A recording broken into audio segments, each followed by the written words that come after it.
Hello and welcome to episode 55 of the Rollo and Slappy Show. Today is September 4th, 2017. I am Rollo McFlugel, and with me is Slappy Jones 2, and we're both at McFlugel.com. The show notes page for this episode is McFlugel.com/55. So I'm going to pass it on over to Slappy, and he's going to introduce our topic for this episode.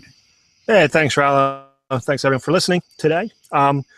Today we are going to talk about a blog post written by a fellow Catholic. Rollo and I are both Catholics, named Mark Shea, on his blog, which is hosted on Patheos, called Catholic and Enjoying It. The title of this blog post is Libertarianism is Incompatible with the Faith. So obviously we disagree with that statement, but we're going to go through it and talk about some of his arguments. I don't really think this is a great article, to be honest with you. I think he's writing to people who maybe heard a little bit about libertarianism but don't know much about it. But we'll get to that. We're gonna read it, and as we go, we'll comment on it. So this is Mark Shea, quote, "Libertarianism, we are told, opposes plunder and violence. No, libertarianism opposes any exercise of state power. That's what it's about. It is, like all heretical impulses, the exaltation of a couple of Catholic ideas, the dignity of personal responsibility, the goodness of property, and the hostility to state exercises of lawless tyranny, swollen to madness and used as weapons against the rest of the Church's teachings on the common good and the responsibility of the state to maintain justice. Libertarianism is the religious superstition that individualists don't need the help of society, that the state only does evil, and that your average Fox brainwashing victim on the fixed income will be fine because the 1% totally care about him and certainly will defend him when the party of Trump robs him of Social Security and Medicaid, period." Okay, so we'll start there. This is now me talking and not Mark Shea. Rollo, we'll start really with that second paragraph, but the guy's totally missing the point of libertarianism when he calls it the party of Trump and your average Fox brainwashing victim. We're pretty involved in libertarianism. I don't really see anyone, or very few. I mean, I guess it depends on how you define libertarian, but I don't know of anyone who was a big Trump supporter or a big Fox News fan. I assume he's talking about Fox News. He just puts Fox there. But anyway, what are your thoughts? I'll shut up for a minute. Well, first of all, I'm not sure that libertarianism is in any way a heresy of the Catholic faith. That's kind of interesting that he goes all of the way to say that. Well, real quick. First of all, libertarianism is not a religion. Well, he says here, libertarianism is the religious superstition that individuals don't need the help of society, basically. That is very far from the truth. Right. But if you had to, in 3 letters or, a sentence, how would you define libertarianism? Against violence against peaceful individuals. Right, non-aggression principle. Yeah. That's why I said the 3 letters. Yeah, NAP, right? It has nothing to do with anything more than that. So, yeah, it's true. You can find libertarians who you disagree with on just about anything, but there is no doctrine of libertarianism that you must believe these things, only that you should not use aggressive violence against innocent people. Period. That's it. Right, but then he goes on to say that it opposes the common good, which again, it's one of the typical straw mans against libertarianism is that since we're against the state, and people like to conflate the state with society, and then say that society is for the common good, that we must be against the common good, when the reality is that we're libertarians because we believe this is the best way to create the common good. Create the most good for the most amount of people, or whatever, just society in general. Right. So, I don't even know if he's saying that we're supposed to be the party of Trump or that. Well, he says we'll defend him when the party of Trump robs him. Or maybe he's just saying, okay, I see. Maybe he's saying when Republicans steal your steal, in quotes, your Social Security and Medicaid, that libertarians say that's fine because the 1% will care about them. Right, which isn't what we say anyway. So I thought, I apologize there. I thought he was calling libertarians the party of Trump. Right. But, you know, the other line, because the 1% will totally care about them. We don't say that. We say that we don't know who's going to care about who, but that the market kind of shields people from that, because people are just they're out for doing what's best for themselves. And so that interaction with people where you have to voluntarily agree to be a part of the transaction, that's how you get the most benefit for both parties. It's when the state picks winners and losers and creates regulations and laws that benefit the people that are, you know, the 1% type people, that are these scary people that are supposed to rob everyone. But somehow the state's going to protect those people, even though those 1% people are the ones that are influencing the state the most. Yeah, and I'm not going to say that there's no libertarians who say, like, each man is an island or whatever. I don't know of them, though, and I've read a lot. I've read a lot of philosophy and economics and libertarianism. I haven't heard anyone argue that every individual can make it on their own and don't need the help of society. In fact, that's kind of what the market is. It's voluntary trade. It's the division of labor. It's people helping people all the time. So I've heard that one thrown around a lot, especially from other Catholics who want to say libertarianism is bad or something because it makes you selfish and only focus on the individual. But that's not the case. And I don't know where they get that idea from, that you don't need the help of society. Yeah, it's because it's easy. It's cheap. I mean, I mean, maybe they just don't understand it or haven't tried to understand it. I don't know. I'm trying to give them the benefit of the doubt. So we can move on. Continue. Okay, this is back to Mark Shea. Libertarianism is frequently alloyed with the other vital message of Fox. Quote, keep your eye on the brown guy, not us, because he wants to rape your women, take your job, and blow you up. End quote. Yeah, let's stop it there. Yeah. Okay. So, I mean, anyone who reads this website or has listened to this podcast would know that's kind of far from the truth. It's rather insulting to say that libertarians are the ones that are being, I guess, racist, is what he's accusing us of being against Muslims. That libertarians are the ones that are screaming about blowback from the terrible U.S. foreign policy. So, I mean, you did a little looking into some of the other stuff Mark Shea has written, and I'm not going to talk for you, but you said he's probably a Democrat. Yeah, the progressive liberal, whatever. Progressive liberal, yeah. Okay. So, how many of these progressive liberals were anti-war, anti-drone strikes against brown guys? How many were anti-war during the previous 8 years? Not many. Yep. And I'd like to see what he said about those wars under Obama, if we can find that, or if we could talk to him. I'd love to talk to him about that. And we'll see who's really scared of the brown guy and who sees every individual, whether they're brown, white, purple, pink, blue, yellow, as an individual and a human being made in God's image and likeness, and who sees them as a group of people who they can use to justify their ends. Anyway, anything to add on that?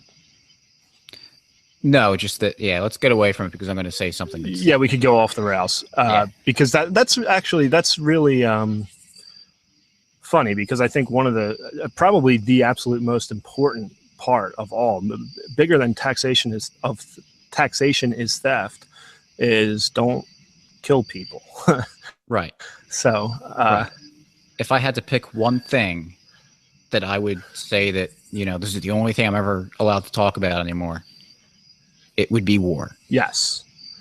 Totally agree. And we're not alone on that. There's a lot of libertarians like that. Right. And, you know, we can look at where all the wars are that the United States is waging right now and see who cares about the brown guy. All right, back to Mark Shea. Above all, libertarianism is the belief that plucky individuals can destroy Hitler's Europe, create the internet, build and maintain the interstate, wipe out polio, and defeat Ebola, and that healthcare can be adequately provided by busking on GoFundMe. Period. Yeah, no one says that. Well, first of all, Hitler was let's go destroying into himself. it. Yeah, let's go into it a little more. Hitler was destroying himself. Fascism was like the fact that people think that you needed this great massive war effort by the United States to go and defeat Hitler's Germany. It gives some sort of validation to Hitler's fascism, because they're saying, oh, we needed to really go in there, and it was the muscle and strength of the United States and the Allies needed to be what went in there to stop Hitler. No, the fascism was such a terrible economic system that it was eating itself alive. And it was falling, the economy in Germany was absolutely falling apart. Not to say that, you know, fighting a war against them didn't help push it along there, but and on the flip side of that, because everyone loves to throw the World War II trump card about war, say like, oh, you're against war. What about World War II? Okay, well, it's great that Hitler got defeated, but the United States allied and propped up, and through their war effort with an alliance with them, subsidized both the Soviet Union and Communist China on their murder sprees against people that Hitler could only dream of accomplishing. Yeah, just look at the numbers from the 20th century. It's not even close. And the sad thing is today, you can say you're a communist, and people might roll their eyes. Some people, but you know, you can teach at a university and be a communist. But if you were a fascist, if you say Stalin did some good, but he was just wrong, that's okay. But if you say Hitler did some good, but was just wrong, rightfully, you shouldn't, you know, rightfully they shouldn't think fascism is good. It's not. But why do I can only assume the reason we allow communism to be talked about or act like it's some kind of great system that just went wrong and killed 100 million people is because we allied with them in World War II. Had we allied with the Germans instead, then I'll bet you we'd be a little more nice to fascism and hate communism a little more here. I don't know if that's true or not, but that's just the thought I had, because both systems were horrible and both killed millions of people. But one is obviously the bad guy forever. Well, Winston Churchill said that the reason that Mussolini was an enemy of Britain was because he attacked them. And he had a lot of great things to say about Mussolini before World War II. And I mean, Hitler won Time Person of the Year in like 1939 or something. Right. I don't know why. I never read about that, but anyway, okay. Moving on a little bit. You know, just want to run over this real quick. But create the internet, build, maintain the interstate, wipe out polio, and defeat Ebola.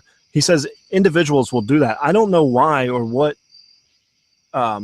Libertarian is saying that a single individual person would do really anything. It's all about voluntary interaction and building, you know, creating the internet could be done at Xerox. A company could create that. It's not that. I mean, but look at all the things that the market created. Yeah, well, of course. Like so many things. All right. We have build and maintain the interstate, which, you know, there's no reason that private interest couldn't do that. Although, actually, the interstate was not really the best idea, probably. The way it was built, at least. But if there were no cars, what would drive on it? The government didn't invent and build cars. The government didn't invent the laptops that we're using right now. It didn't invent the phones, the cell phones that we're using. I mean, it was all all right, done by people, right? You know, I don't know why. I don't when he really is focusing on individuals, and I think it goes back up to earlier in the article where he talks about you don't need the help of anyone else. It's all individuals, and they take that literally as each man working by themselves with no interaction with other people. Yeah, that would probably be really hard to create the internet if you just lived in your basement forever and never talked to people and never did anything. But that's not reality. When you're just, hoping that it's adequately provided by a busking on GoFundMe.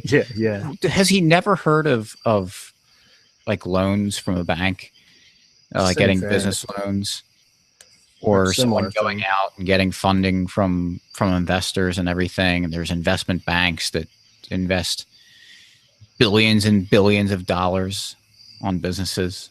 I mean, it's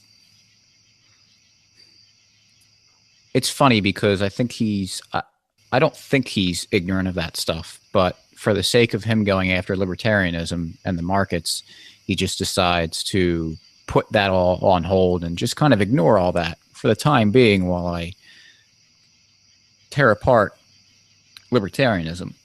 It's absurd, though. You can't compartmentalize that kind of stuff. Either investment banks and that kind of investment exists, or it doesn't. Right.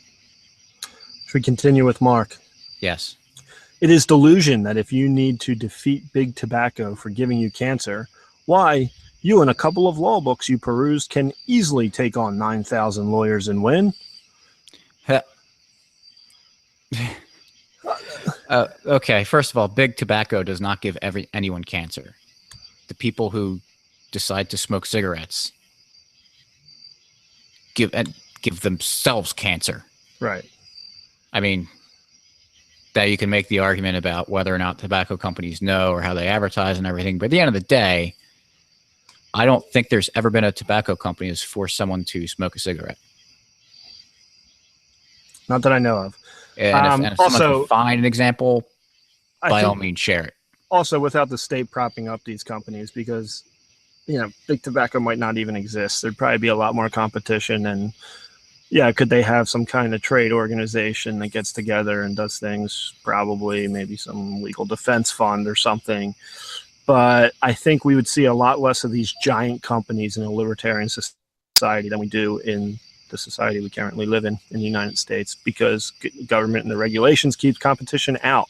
And that's why big business is always in the back pocket of government. They are buddies.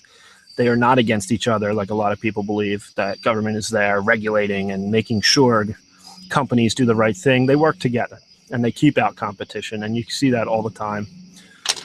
And to his point where he says the comment about 9,000 lawyers against you, because that's what they say all the time. But if there's a case where a business did some sort of harm to you and it were obvious, why does it matter if they have one lawyer or 900 million lawyers?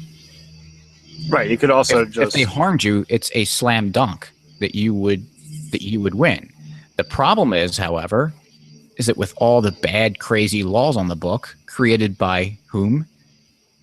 The state, that your team of 9,000 lawyers does give you an advantage because the law books are so thick and ridiculous and the regulations are the same, that you need that huge team to sort through everything and find all these loopholes that are created, not by the market, but by the state. I mean, before the government started getting involved with creating law and you just had a set of common law, it was so much easier to sort through.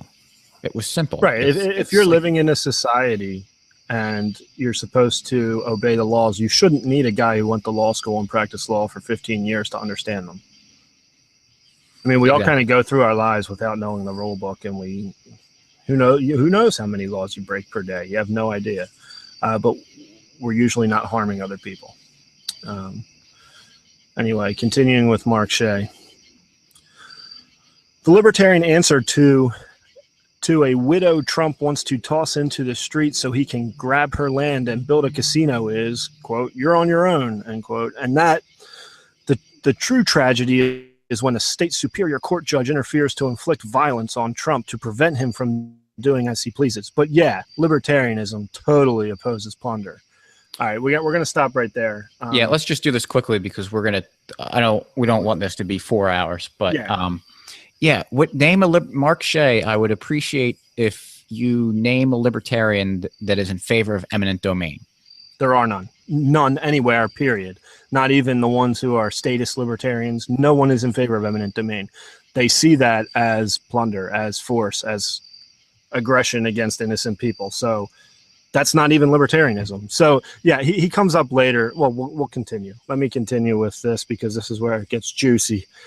So here's more Mark Shea. Libertarianism is Mary Rothbard's belief that a child is a parasitic invader with no right to life because it cannot pay its parents for the property and labor it demands in order to be carried to term and raised to adulthood. If they choose to do so, they may. But if they decide to abort it or drive the child to a remote location and abandon it, they may do that too. They owe it nothing. Period.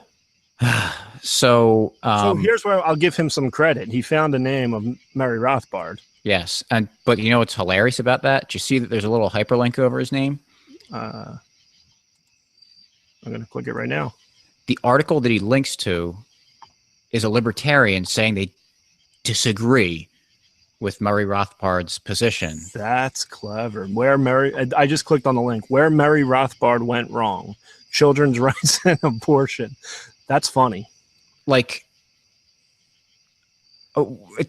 it's like, you know what I feel like? I feel like this is Contra Krugman. Yeah, exactly. Where Bob Murphy clicks the links. Bob Murphy clicks the links, and he's like, "This is saying his proof with this link is saying the exact opposite of what he's arguing, or what he's saying. It's supporting."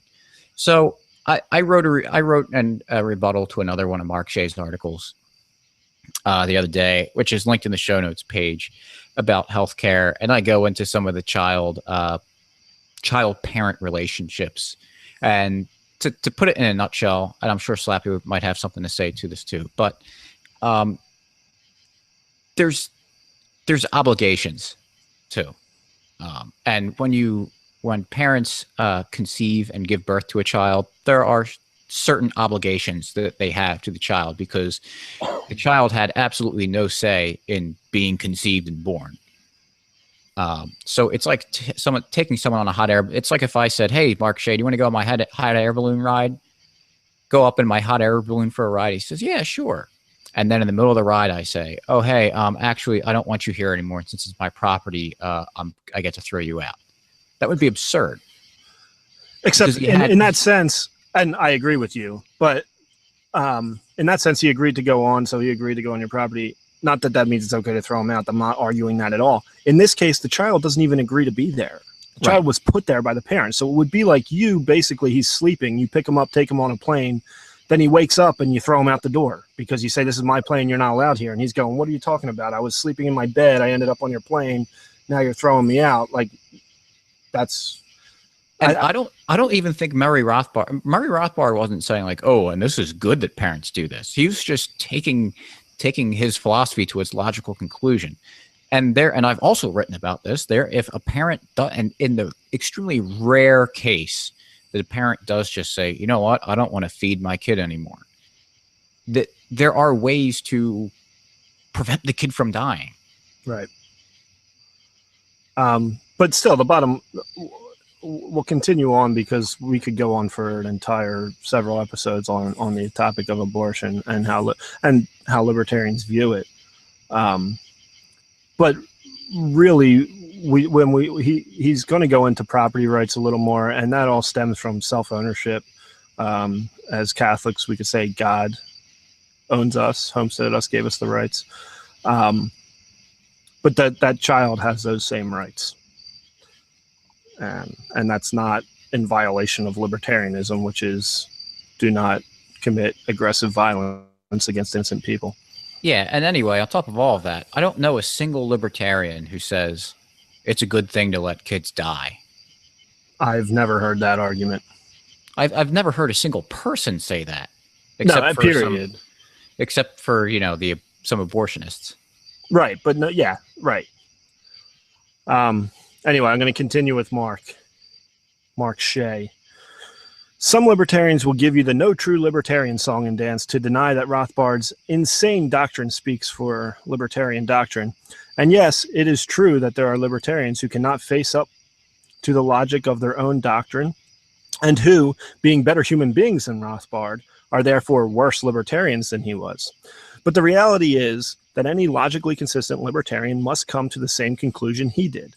The proof of this is that the moment they move away from his monstrous conclusions about refusing children a right to life, they immediately take up exactly the same insane arguments to deny the sick a right to health care, which is but the corollary of the right to life. They immediately resume the lie that there can be no right to anything that requires labor on property of another person, which is exactly the basis of Rothbard's insane doctrine that children have no right to life, period. Yeah. Again, this is another thing where we say that because you don't have a right to healthcare, which is someone else's labor. I mean, he kind of just dismisses that argument, that he doesn't consider that maybe, yeah, it is the labor or property of someone else. So how do I justify that, not making him a slave? But again, that doesn't mean that we don't think that people would be dying because they don't get health care. The argument is that if you had a free market system manage the distribution of healthcare, it would be way better trying to do it, because actually people did get health care before the state tried to intervene in the marketplace, and it did work out very well. Yeah, the reason we get our health insurance through work wasn't because people were so mad that they weren't getting it. It was because there was wage restrictions during FDR's term, and he allowed you to get your health insurance premiums paid by your employer, which is tax deductible. And that's why we started going that route. It wasn't because people were dying in the streets because they couldn't find any health care. But I also like that Mark Shea, the first sentence of the paragraph that, quote, some libertarians will give you the no true libertarian song and dance, end quote. He's setting it up because he knows this is obviously going to get a reaction from libertarians. And this kind of says that no matter what they say, they're denying Rothbard's insane doctrine that speaks for libertarian doctrine. Where we started the show with, the libertarian doctrine is no aggression against innocent people. And then any discussion after that is discussion. You can talk philosophy, and you can find all kinds of libertarians who believe. You can find atheist libertarians, Protestants, Jewish, Catholic, all kinds. There is no doctrine that says these points you must follow to be libertarian other than the non-aggression principle. So just because Rothbard said it doesn't mean all libertarians must believe it and must agree with it. There's just step into our world. There's constant infighting in the libertarian world. I will continue on. Libertarians make much of the non-aggression principle. In the final analysis, all it really means is the steadfast belief that the strong may do as they please to the weak, and that the state must never interfere to break up the gang rape, because that would be violence. He actually says the non-aggression principle then talks about aggression and says that only the state can't do it. The non-aggression principle is the idea that all humans are morally equal. Therefore, the state has no rights that any individual doesn't have. So if you see a gang rape, it is everyone's responsibility to break it up. It doesn't mean the state is not allowed to break it up, and it should continue. And it does not mean that the strong can do what they want to the weak. That is aggression. I would like to see his thought process to get from a statement of the word non-aggression principle to his final analysis, because it leads out a whole lot. Because again, no libertarian believes what he, and I know he's going to say, well, you could say which one, but that's what you're actually thinking. Okay, well, if there's any non-libertarians listening to this podcast right now, I want to dispel any rumors that there is a secret libertarian club that we all go to where we say, yeah, you know how we're all non-aggression and everything? Yeah, actually, we want to just like kill everyone and be really mean and nasty to everyone. Those meetings don't exist. We don't get behind closed doors with each other and start saying different things than we say publicly. In case that was the implication, the belief. Yeah. Yeah, I mean, that's just an absurd paragraph. So they say they're against aggression, but then when aggression happens, well, let's talk about that for just 1 second. The non-aggression principle means you can't initiate violence against someone. Certainly you can defend yourself, and certainly you can defend someone else. If someone is being gang raped, it is not a violation of the non-aggression principle to forcibly break it up and help that person. So that seems to be what he's saying there. That the non-aggression principle says you have to allow gang rape, which is gang rape is an obvious aggression. So that really doesn't make I don't know why he even wrote that paragraph. Well, I think it might have been a metaphor for what. Yeah, it's still wrong. It's still wrong for the same exact reasons, but I don't know. Maybe he knows that libertarians like to use the rape example and try to throw it back on us. But he wrote it, so I'm going to reply to it. All right. Continuing, libertarianism therefore defines taxation as theft, but not price gouging. It defines labor law as violence. Let's continue. We'll read the paragraph. We'll come back. Okay. Libertarianism therefore defines taxation as theft, but not price gouging. This is an aside that I'm saying right now. We will definitely touch on that line. Continuing, it defines labor law as violence, but not strike breaking. It defends the rich when he sells the righteous. When he sells the righteous for silver and the need for a pair of sandals, since that is just the invisible hand of the market working its wonders to weed out the unfit. It stands firmly on the side of cruelty to the alien, the orphan, and the widow, and defies the very possibility, much less the scriptural duty, of the king judging justly or protecting the least of these from rapine and theft of the wealthy, sleek, fat, and powerful. Okay. So do we really need to say the difference between someone asking a price and someone taking your money at gunpoint?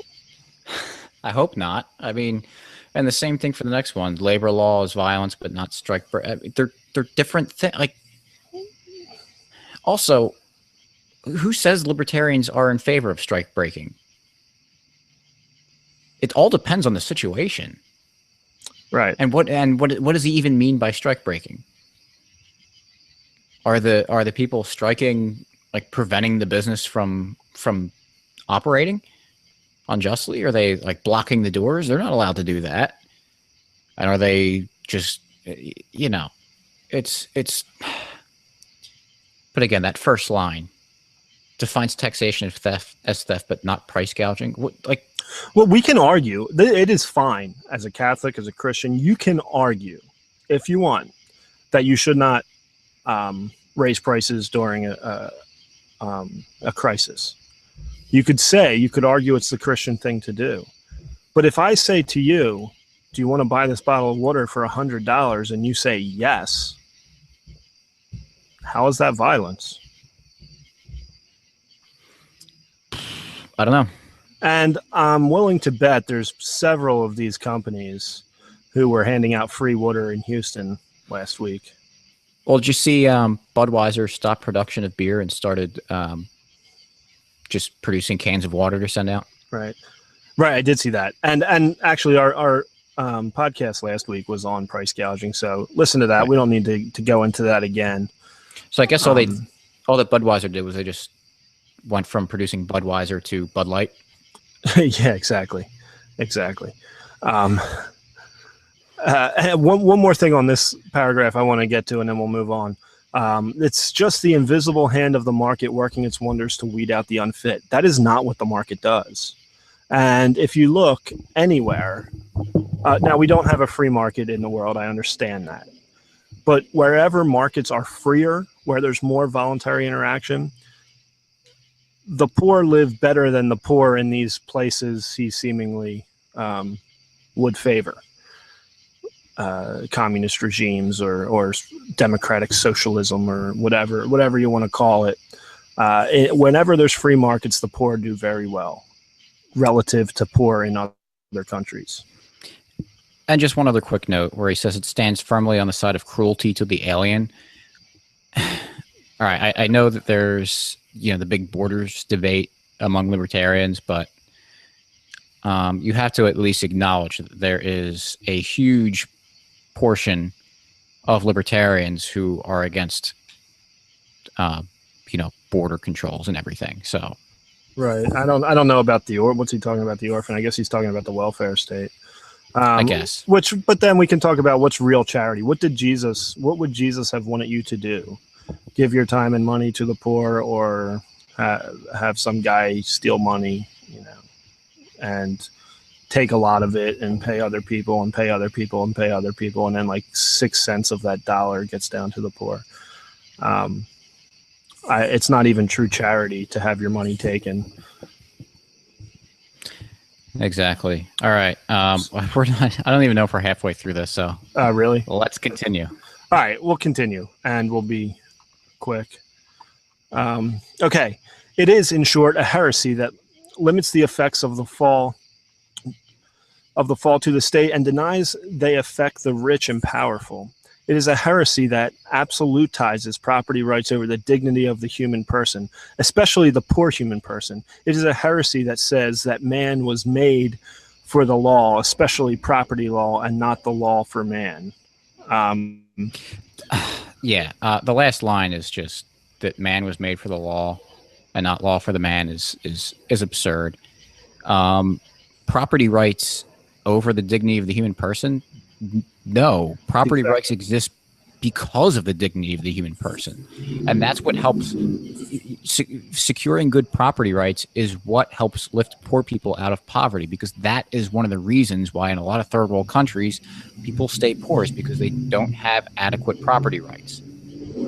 And so it's difficult for them to build up anything, because they know it could just be taken away by the local warlords, and which is the state. Right. And, talking about the dignity of the human person, who's the one waging the wars? Is it the libertarians or is it the state? They're surely not showing a lot of dignity for human people by dropping bombs and killing civilians, which if you read the news, you see that happens plenty, and we'll see who really cares about the dignity of the human person. But let's continue with Mark Shea. More than that, it is a mania that sees in every state action, no matter how obvious, just and sane, the imminent approach of tyranny. All taxation is theft. All claims of the common good are collectivism. All work for the common good is a deprivation of freedom. It is the kind of mania in which a person can, with a straight face, write the words, it is, quote, it is a liberal fantasy that government provides anything. For something to be given by government, they have to first take it from someone else, end quote, on the state invented and state provided internet. Oh, I see. Okay. So the state, and he's saying the state invented and the state provides the internet. Does it provide the internet? No. But and there's also a lot of discussion about just say that, oh yeah, the state invented the internet is very misleading. There's a lot more that went into the invention of the internet than just a state laboratory said like, oh, here's the internet and here it is for everyone. And also, the internet would not be what it is today if businesses didn't see a huge amount of value in it. The state was just using it for like transferring files to like certain laboratories to each other or something. I know I'm like way oversimplifying what happened, but it was the reason that you and I have the internet today the way we have it is because people in the marketplace saw a whole lot of value in it. Right, and also I guess he's assuming we wouldn't have the internet if the state didn't fund a lot of it going into it. I mean, maybe it wasn't time for the internet when it was invented. Right, the fallacy of denying the antecedent. Right, and that money could have been put to more productive uses, and the internet would have came when it was supposed to come. Yep. Anyway, also just that he does the common good thing again, where if you just substitute the common good for central planning is what he should be saying, then then he'd be absolutely right. But again, we're not against the common good. We're against a central planner deciding what the common good is and trying to create that. Exactly. And whenever people use things, euphemisms like common good, that means someone's getting screwed. But anyway, so talk about the dignity of the individual human and then talk about the common good. Anyway, let's continue. Meanwhile, there's another one, common sense teaching. So you can't disagree if it's common sense. But I'll start over. Meanwhile, the common sense teaching of the church is that there is a common good, that we begin, as Rothbard insanely denies, not as adults freely exchanging goods and labor, but as human beings in radical and incalculable and unpayable debt, not only to God, but to our parents, our culture, our country, our civilization, and ultimately to the whole human race that has provided us free of charge with life, a language, Shakespeare, the Beatles, the Declaration of Independence, the Bible, lullabies, clothes, electricity, Spider-Man, E minus MC2. No, that does say equals, doesn't it? E equals MC squared. Yeah. my screen's a little blurry, so I was gonna read it exactly. Anyway, and a billion other things that we never would have thought of ourselves. Is he kind of like pulling a bait and switch with the word debt? I guess. Because, all right, I mean, how do I pay back what my culture has given me, for example? And I know, I'm pretty sure my parents don't have a tab for me that at some point, I guess I'm going to reach the age where I'm going to be like, all right, here's a tabulation of all the money that you owe us. I mean, I appreciate my parents and and I think we have a pretty good relationship. So I don't know if Mark Shea has kids, but is he hanging debt over them for everything he does for them? It doesn't. That's the other thing. I'm very thankful for, the life I've had. I appreciate all that. But just because people act civilly toward each other doesn't mean you owe them something. Right. And because Thomas Edison invented the light bulb does not mean that I have to go to Thomas Edison's grave and pay him money every time I use the light bulb. In fact, the nice thing about the market is that you do pay money to use the light bulb. Right. And he was already paid. I mean, they always say like, oh, you have a debt to your teachers. What debt? Well, I paid them. I already paid them. I paid them for their service. Exactly. And that's doesn't mean I'm not appreciative for it's like I can go to a restaurant and eat a great meal and it tastes fantastic and it fills me up and I'm able to be productive the next day because of that energy I have. Does anyone say, oh, you are in debt to that restaurant? No, you paid them for the meal and you enjoyed it and it was great. So it added other benefits to your life other than the basic biological need that it sated. Right. Say there was a community that was built, all these houses were built, and someone paid you and me to build the roads, and we built the roads, and we were paid to build the roads, and then people used them for the next 70 years. Those people don't owe us anything. We were paid to build the road. We were paid for the service we provided. Someone who uses it 50 years later doesn't owe me anything. Exactly. So I'll continue with Mark Shea. We have 2 paragraphs left. And we'll wrap this up. Yes, the central and core lie of libertarianism is its radical ingratitude and its belief in the grotesque fiction of the self-made man. You are not your own. You are bought with a price. 1 Corinthians chapter 6, verse 19 to 20. That is why the central and core truth of Christian revelation is radical gratitude, also known as the Eucharist. Well, again, the central core, well, he says the central and core lie of libertarianism is its radical ingratitude. There is nothing about libertarianism that says you shouldn't be grateful. Right. And the self-made man, we already talked about this. The only thing that is libertarianism is don't inflict violence against innocent people. That's it. Anything after that is up to the individual. Right. And again, he's conflating 2 different ideas that I can sit here as a libertarian and talk about individualism and everything, and then also be a Catholic and talk about, that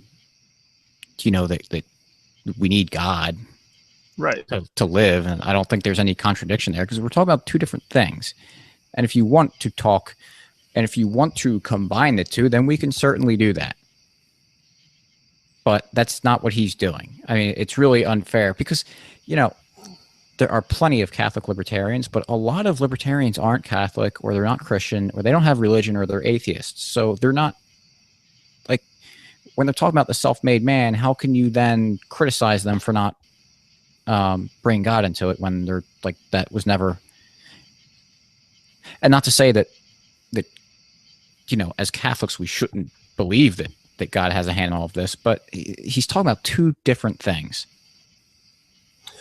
Yeah, and we often talk, we've probably had a podcast about it. I know we've written articles about it, but if you read what Jesus actually did, he seems to be very libertarian in not inflicting violence against innocent people. And what comes to mind is the adulterer. You know, the law says to stone her, and he says, who is without sin shall cast the first stone, tells the woman to go forth and sin no more. So is he being tolerant of the adulterer by not stoning her? I don't think so. Right. Anyway, let's do this last paragraph, wrap it up, and here we go. Libertarianism, I repeat, borrows from the Catholic tradition, as all really powerful heresies do. Indeed, what gives all heresy power is the truth it misappropriates. But libertarianism adds nothing to the faith. The truth it asserts are all truths the faith asserts, but the lies it asserts are its own and only damage our relationship with God, our neighbor, and our own souls. Choose the whole faith over shreds and patches of libertarianism. Period. End of article. So libertarianism is not designed to add anything to the Catholic faith, really. As you've stressed over and over again, libertarianism says don't hurt other people and take their stuff. It's the non-aggression principle. So, I mean, it complements the faith, as I said previously, but to say that it's to criticize it because it doesn't add, he can't see that it adds anything to the faith, it's not really a good argument against it, because no one's claiming that no one's saying that, like, oh, here's this libertarianism thing, it will make your Catholicism complete. You shouldn't need, since I'm, you know, a libertarian Catholic, I don't believe that I need libertarianism to come to the fullness of my Catholicism.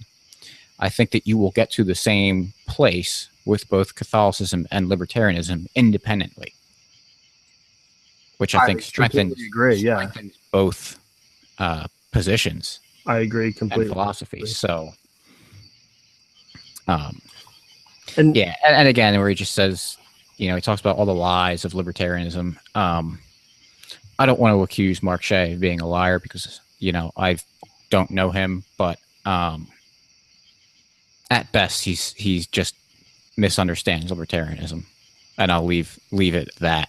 Right.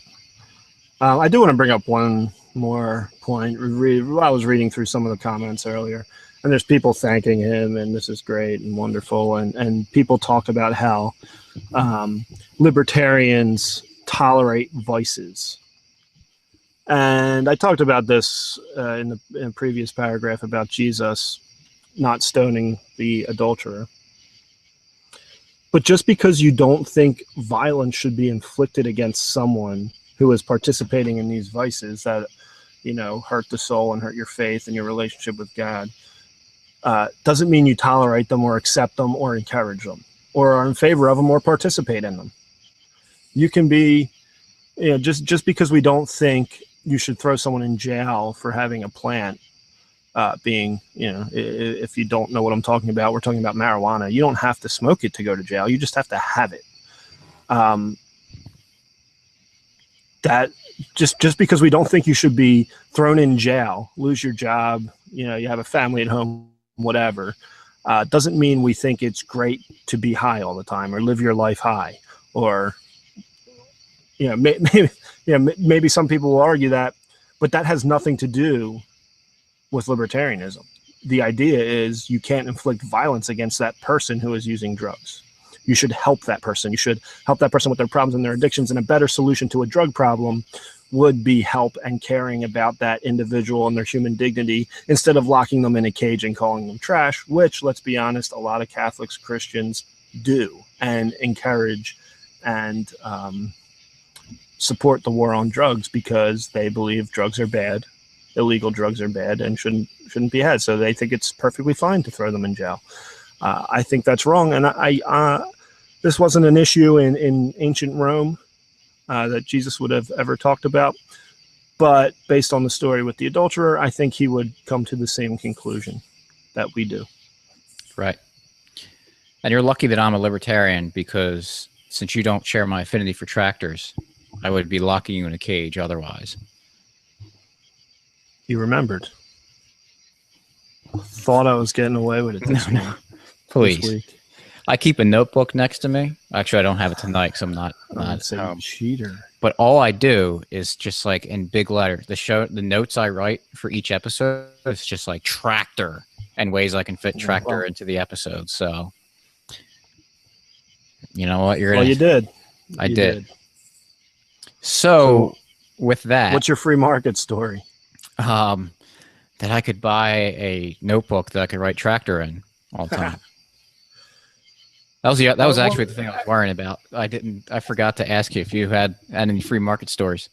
Yeah. No, but let's talk about the notebook, because that is, I mean, think about it. The movie? It's kind of like, exactly. What do you think I was talking about? Something to write on? Of course I'm talking about the movie. No, but just think of really the miracle of having a notebook. No one could do that on their own. It would be insanely expensive. No one has the knowledge, the technical skills, or whatever. But all the things that go into a notebook come to your store and it's very inexpensive. Pretty much anyone can buy a notebook. Right. Who looks at a tree and says, or some metal ore, and says, "Hey, I'd like to process that down into the 100-page thing that you can write stuff in." Right. And the paper, all the stages in the production of this notebook are not working together. They're not doing it necessarily with the end goal of creating a notebook. They're just people who cut trees and replant them because they want to stay in business, and whatever they do to make paper, they do it, and it ends up the person who wants to make the notebook is buying that from them. The people cutting the trees probably have no idea where that's going. Same with the metal and the cardboard involved in the cover, and the transportation, the trucker, the whole process it would take forever even just to go through it, but it all happens. It ends up at your local pharmacy or stationery store, and it's very inexpensive. And if you were to do that on your own, you'd probably go broke. Probably. I wouldn't want to do it. I have much better investment ideas in my head, like a tractor store. But you probably would go broke doing that, because people, not where I live. Yeah, but I hear people are still buying tractors from 1971. No, I don't mean like a brand new tractor thing. I mean like parts and 1971 tractors. I got you. Right on. Yeah, we could sell new tractors. I mean, there's a market for that. All the people that think that John Deere is the only name in town. I can make a lot of money off those fools. Well, good luck to you. Thank you. All right, so the show notes page for this episode is mcfugel.com/55, and we will link to the article that we talked about, as well as having a link to another article that rebutted this article too, from A Simple Fool. And then I've also linked to my rebuttal to another piece by Mark Shea about a little bit about healthcare and about the child-parent relationship, and where he goes. I don't go through the whole article, but just a couple certain points that he makes to kind of base everything else off of. I go after that. So also, hey, Mark Shea, if you do come across this, someone forwards it to you, and you want to come on the show and talk, we'd be happy to have you. Absolutely. So let us know. Yeah. Plenty of ways to that's the other thing on the show notes page. Plenty of ways to contact us via various social media outlets. So we got Facebook, Twitter, Gab, that thing, Patreon, Steam it, Also, make sure to subscribe to the podcast on iTunes and Stitcher. We have YouTube. And also, very importantly, sign up to our email list. We'll send you updates to what's going on and other special things that we've got going on. So, anything else for us, Slappy? I think that covers it. All right. Thank you for listening. Peace.